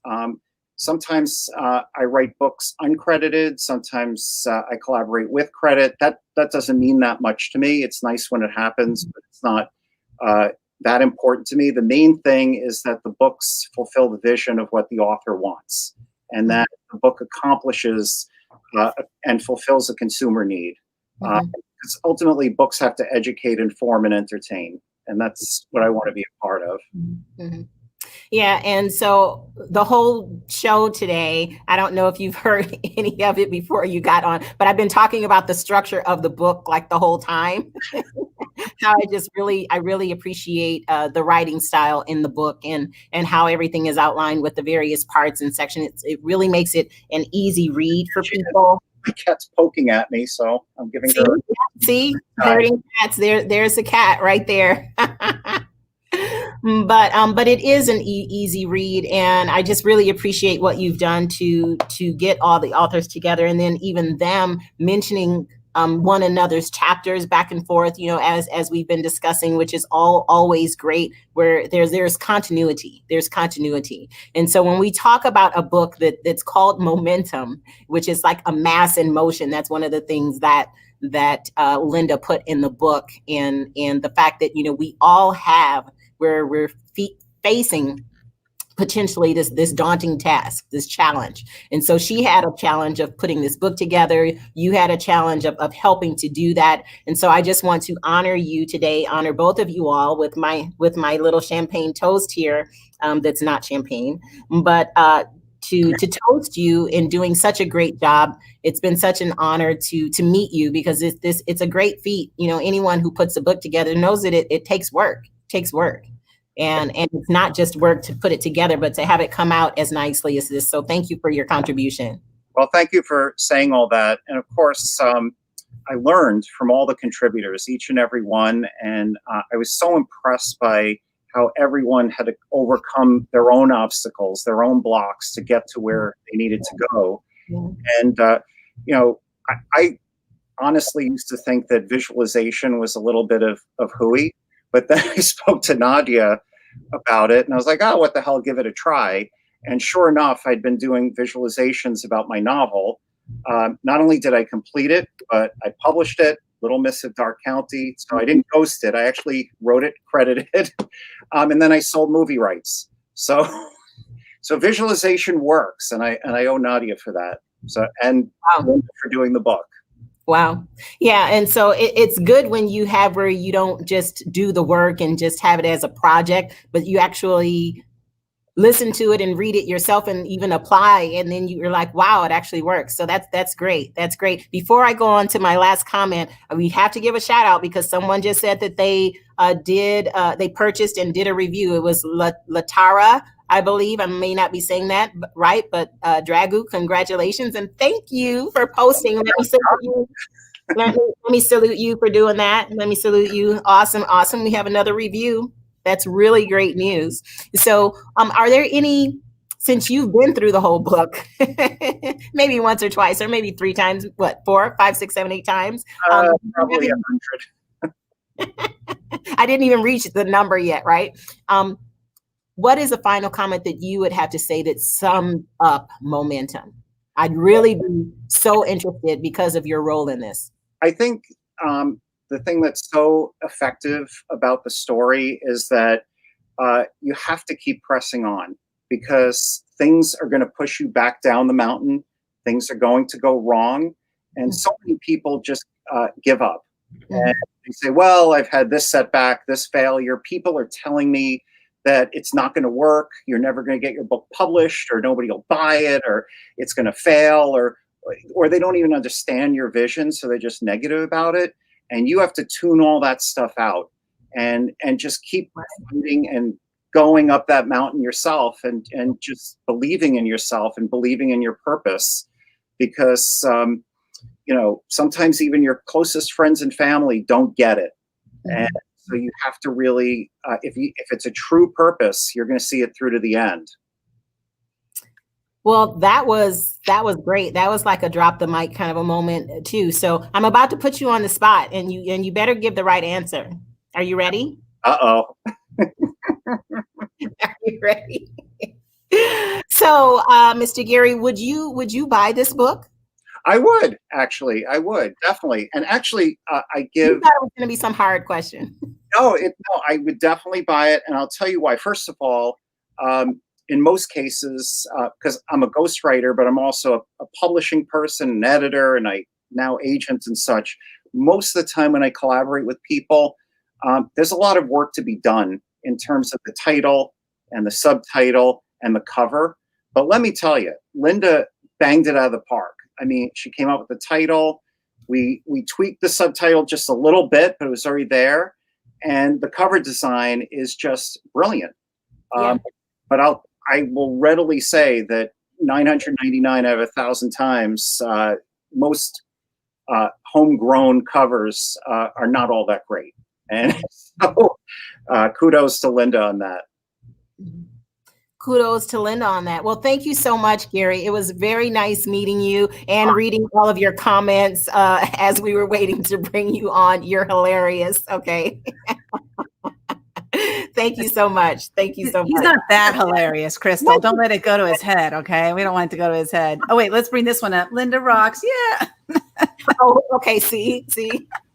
Yeah, so it's so awesome. I just wanted to really quickly, because we're going to wrap it up, because I know you're actually driving somewhere soon. So you put this into your schedule. I want to thank you so much. I reached out to Krystylle and I was like, Krystylle, I got to have you. And she's like, well, I'm going out of town. I was like, oh no. She goes, but I'll make room for you. And that was just really, just so important for my heart. And so thank you so much for doing that. I really appreciate it. We've shared the red carpet together, a couple times, and it's just my honor to have you here today and be this, because you've done a really bang up job, just like everybody said. So Hala wants to connect with you afterwards. She wants us to dance with you and stuff, so, and we know you love cats, so there's lots that we learned about you, Krystylle, today. I didn't that necessarily, but what I want to do next is I want to bring everybody who's down in the basement. We're going to bring them up front here. Just going to bring them all on. Come on, everybody. This is cool. This is my first time having this many people on at one time. If you have your book handy, please put it, show it next to your face. Woo! And, first I want to share, Gary, you said something that I thought was really important to mention about the book. You said she had the title and the subtitle. I hear some noise in the background by somebody there. You guys can mute yourselves. She had the title and the subtitle. We just had to tweak it just a little bit. Now, what's interesting about that, hold on, I got to mute some people there. Okay. What's interesting about that is that the titles are given to me. Like, I believe they come from God. They come to me and there's this title. And I'm like, oh, I got to do a book about it. And that's how they come to me, truly, the subtitles and the titles. So I give full credit to our maker, for the title of this book. There was a reason this title was given to me, because I needed to do something with it. Well, I needed to do something. To that point, I'm a firm believer in Malcolm Gladwell's Blink concept, that the great ideas are in the air, like little flecks that are floating around. You just have to grab them. And the people who are successful know when to grab them and which ones to grab. And so you did it, you know, that was the thing, you know, and most people don't have that gift. Wow. Well, thank you. Thank you so much. I appreciate that because, you know, all of us, we have ideas all day long. And some of the ideas we go with and some of the ideas we don't. And how do we choose the ones that are like, you know, like, oh my God, this is it. This is the best thing since sliced bread. You know, like how many times do we have those ideas? And then we go and do something with it and it doesn't really go very well, right? But then sometimes we go with it and it goes fantastically. And it's just like everything is in line. It's perfect. It's like perfection in motion. This book was not one of those. You know, it wasn't like everything just lined up perfectly, you know. So I just want to thank all the authors, you know, for being part of this. It's so great because every time I've probably read the book about 50 or 60 times. And I feel like that really is our story. Like that's how we really met. You know, some of them are true and some of them are just like you fabricated just to be able to fit into the story. And I really feel like I feel like I met Dave Blackford on the golf course. Okay, I'm not a golfer, but I feel like I met him there, you know. So it's really fun. And just thank you everybody so much for being part of this. And I would love to offer to everybody to, you know, to say one final thing, you know, about the book or about like what your thought is on the word momentum itself. So Krystylle, I love you to like orchestrate this and call on people. Okay. And so I would like to bring up the grandfather of possibility, my friend, not Lynda's friend, but my friend. Yeah, Krystylle, thank you so much. You did a wonderful job. And Lynda, I might say the definition of momentum is you. Yes. Yes. Thank you.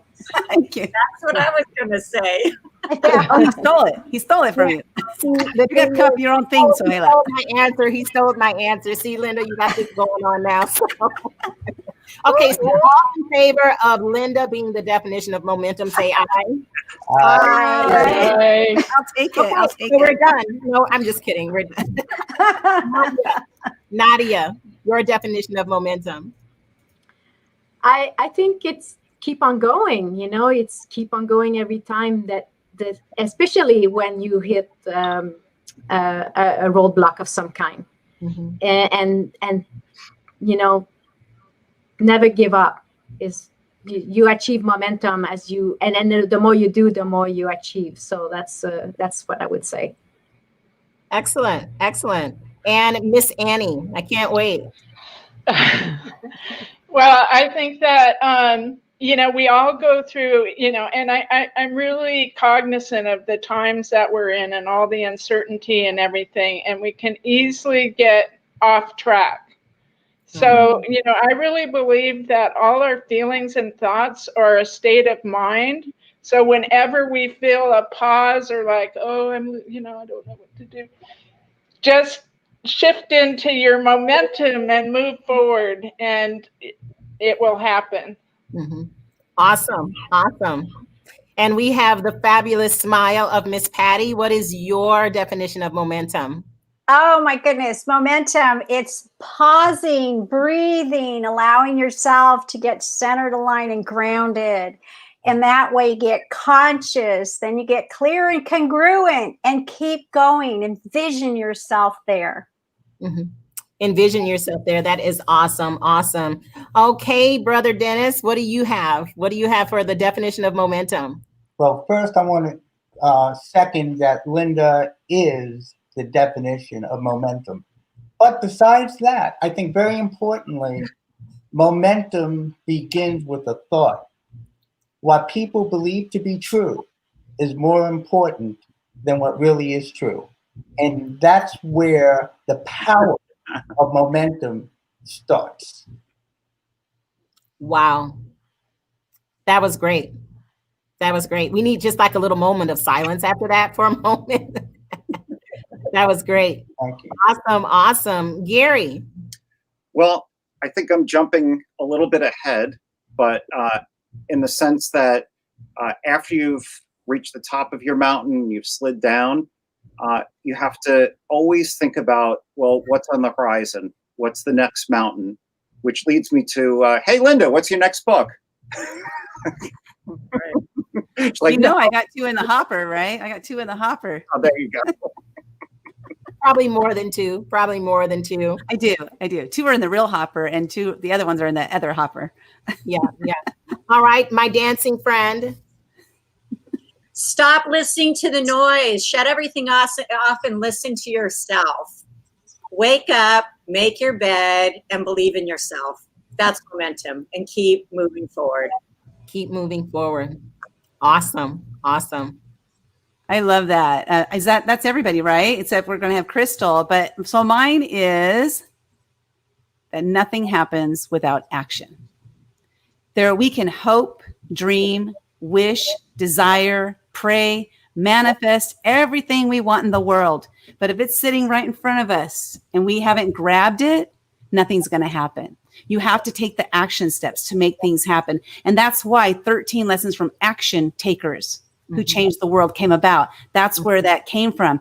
Every single person that is in this book is an action taker.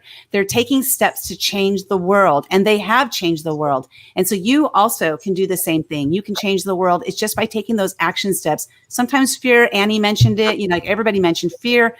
Fear stops us. It debilitates us. It stops us from moving forward. It's when we take that action step that we can, kick fear to the curb, and we can. Faith erases anxious reactions. That's my definition of fear. When your faith is strong, your fear is weakened. So go ahead and just take the action steps, because when on the other side of action is the results that you're going to get because you've actually taken the action to do so.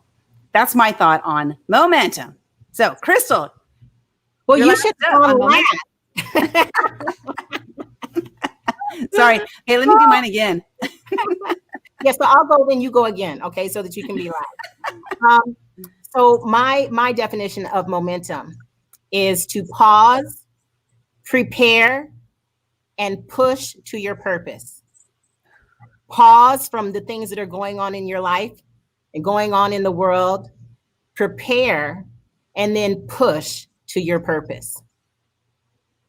I can't follow that. I just can't do it. Well, I just want to thank you so much for being here, everybody, for being part of this project. I don't know if you knew that I felt like quitting many, many, many times, but I didn't. And I just kept going forward because I realized that it was my fear that was getting in the way. It was my fear that was saying, you can't do this. It was my fear that was saying, I'd rather disappoint them to finish this.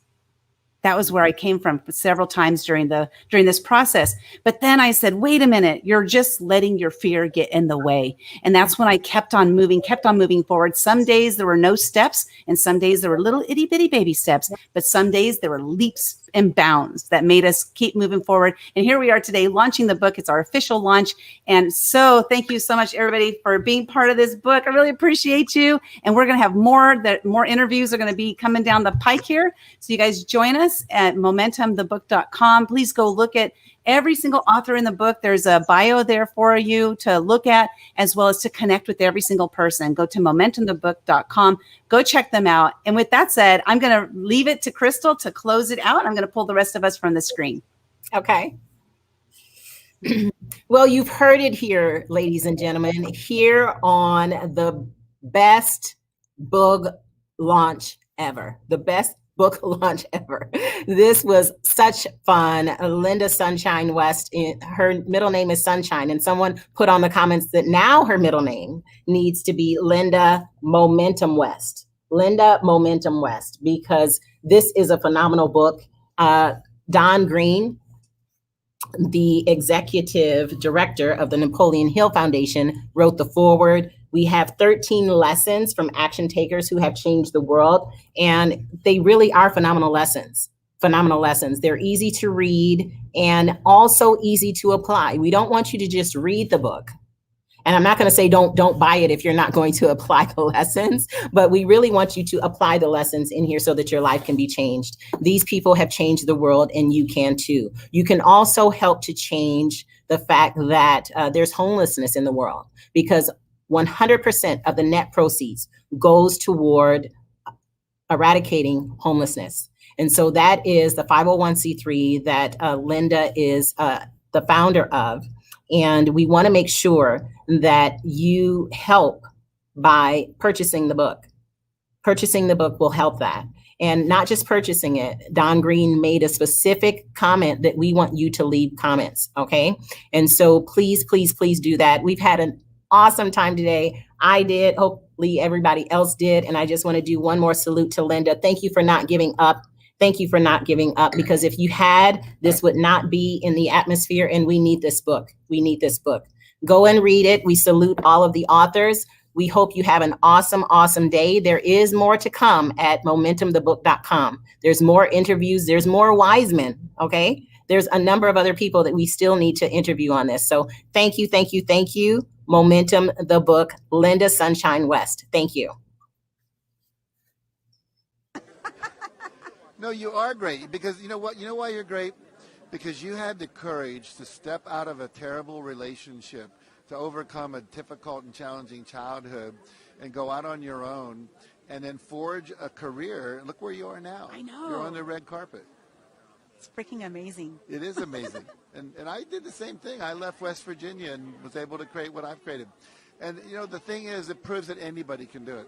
Mm-hmm. You know, my father made $8,000 a year. He was an alcoholic. My mother was an alcoholic. And, you know, I've made 8 with 6 zeros after it instead of 8 with 3 zeros after it. So if I can do it, anybody can do it. I know I can do it. I'm going to do it. I'm on that path right now. Okay, good. Yeah. Go for it. Thank you so much. You're really welcome. appreciate it. My Have a great pleasure. night.